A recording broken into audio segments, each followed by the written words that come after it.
ഹജ്ജിനിടെ മലയാളി വ്യവസായി മിനായിൽ മരിച്ചു. Malappuram Puthanathani Silvan group സ്ഥാപനങ്ങളുടെ മാനേജിംഗ് ഡയറക്ടർ കഞ്ഞിപ്പുര സ്വദേശി വാണിയംപീടിയക്കൽ ഷുഐബ് ആണ് മരണപ്പെട്ടത്. 45 വയസ്സായിരുന്നു. സ്വകാര്യ ഗ്രൂപ്പിൽ ഹജ്ജ് നിർവഹിക്കാൻ എത്തിയതായിരുന്നു ഇദ്ദേഹം. ഹജ്ജിന്റെ പ്രധാന കർമ്മങ്ങളെല്ലാം പൂർത്തിയാക്കി മിന ടെന്റിൽ കഴിയവേ ശാരീരിക പ്രയാസങ്ങൾ നേരിട്ട് ഇന്ന് രാവിലെ മിന ആശുപത്രിയിൽ പ്രവേശിപ്പിക്കുകയായിരുന്നു. ഇവിടെ വെച്ച് ഹൃദയാഘാതം സംഭവിച്ചാണ് മരണം. നടപടികൾ പൂർത്തിയാക്കി ഖബറടക്കം ഇന്ന് മക്കയിൽ നടക്കും. അബുദാബി അൽബസ്ര ഗ്രൂപ്പ്, പുത്തനത്താണി ഹലാമാൾ, ബേബി വിറ്റ ഫുഡ് പ്രൊഡക്ട്സ് എന്നീ സ്ഥാപനങ്ങളുടെ ഗ്രൂപ്പ് ഡയറക്ടറായിരുന്നു.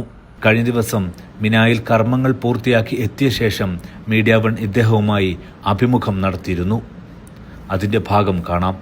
കർമ്മങ്ങളെല്ലാം പൂർത്തിയാക്കി ഹജ്ജിനും തഹലിലായി. എങ്ങനെ ഉണ്ടായിരുന്നില്ല മുതലൊരു യാത്ര ഏത് രൂപത്തിൽ? തീർച്ചയായിട്ടും കാലാവസ്ഥ നിങ്ങൾ പറഞ്ഞതുപോലെ തന്നെ വളരെ പ്രതികൂലമായിട്ടുണ്ടായിരുന്നെങ്കിലും ഇവിടുത്തെ സംവിധാനങ്ങളെല്ലാം ഓരോ വർഷവും സംവിധാനം ഇംപ്രൂവ് ചെയ്തു വരുന്നതുകൊണ്ട് തന്നെ വളരെ സുഖമായിട്ട് തന്നെ കാര്യങ്ങൾ ചെയ്തു തീർക്കാൻ കഴിഞ്ഞു എന്നുള്ളത് ദൈവത്തിന് സ്തുതി. പിന്നെ നടത്തം ഒരുപാട് ഉണ്ടായിട്ടുണ്ടാവും, കാരണം ഇത്ര അധികം നടത്തി അടുത്ത കാലത്ത് ഒരു വർഷം ഒന്നിച്ച് നടക്കേണ്ടി വന്നിട്ടുണ്ടാവും. തീർച്ചയായിട്ടും ഇന്നലെ മുസ്ദലിഫ തൊട്ട് ഇന്ന് ജംറയിൽ കല്ലേറുന്നത് വരെ എല്ലാം നടത്തുന്നതായിരുന്നു. ഏകദേശം 15ഓളം കിലോമീറ്ററുകളും നടക്കേണ്ടി വന്നു എന്നുള്ളത് ഹജ്ജിമാരെ സംബന്ധിച്ചിടത്തോളം ഈ കാലാവസ്ഥയിലും ഈ ചൂടിലും വിഷമങ്ങളും പ്രയാസങ്ങളും ഉണ്ടെങ്കിലും ഹജ്ജ് എന്ന് പറയുന്നത് ഒരു എന്താ പറയുക, നമുക്ക് പ്രയാസങ്ങളൊക്കെ അനുഭവിക്കുക എന്നുള്ളതും കൂടിയാണല്ലോ. അപ്പോൾ നമ്മളതിനെ സഹിക്കുക എന്നുള്ളത് തന്നെയാണ്. തീർച്ചയായിട്ടും സന്തോഷമുണ്ട്. മീഡിയ വൺ, മക്ക.